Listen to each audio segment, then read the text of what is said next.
Hello, my name is Juanita and I'm the founder of wellness company Trove Wellness.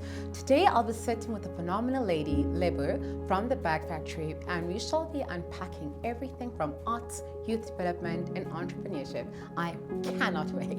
Hello, my name is Lebogang Mabusela. I am a monotype babe, as in queen and a sculptor. I am so excited to meet Juanita and have a conversation with her. Hi Lebo. How are you? I am fantastic, and yourself? I'm good. I'm really interested in what you guys are doing, and let's unpack it. Can I go first? Sure, let's go. So, tell us a little bit about your journey. I am traditionally a brand manager. That's what I did. I discovered wellness in 2017. I was at a point in my life things were very low. And one day I actually stared at myself in the mirror, right? And not just physically, but also in all respects, you know. I'm usually very ambitious, driven. I've got a zest for life, you know, and I believe in living your life to the utmost. And I didn't see that lady. So I decided to embark on a wellness journey. I realized that, you know what, fitness, wellness, and just the holistic wellness completely changed my life. Since wellness did this for me, I wanted to do it for other women. I want other women to realize and become the best versions of themselves. And then 2019, I decided to make the jump, you know. I had to choose between my corporate job and going independent. It's really lovely hearing how, like, it's very linked to your personal story and your experiences. I want to pose you the same question that you asked me. I've always been a creative child when I was young. The time came for me to be an adult when I was in the precipice of womanhood. Then I chose to study art. Then I graduated with a degree in 2019. Like, when you are doing an art degree or you are a creative person, there's so many things you can do. You can be a curator, you can be in filming as well, you can do photography, you can be a makeup artist. There's so many paths you can choose. I became an artist specializing in printmaking. It's also its own field within the art industry with its own specialization. I think that it's amazing that you're doing that. No one has that eye that you have.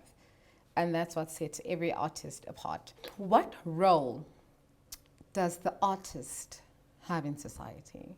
My art, in my artistic practice, the path that I chose is one of sort of being an activist.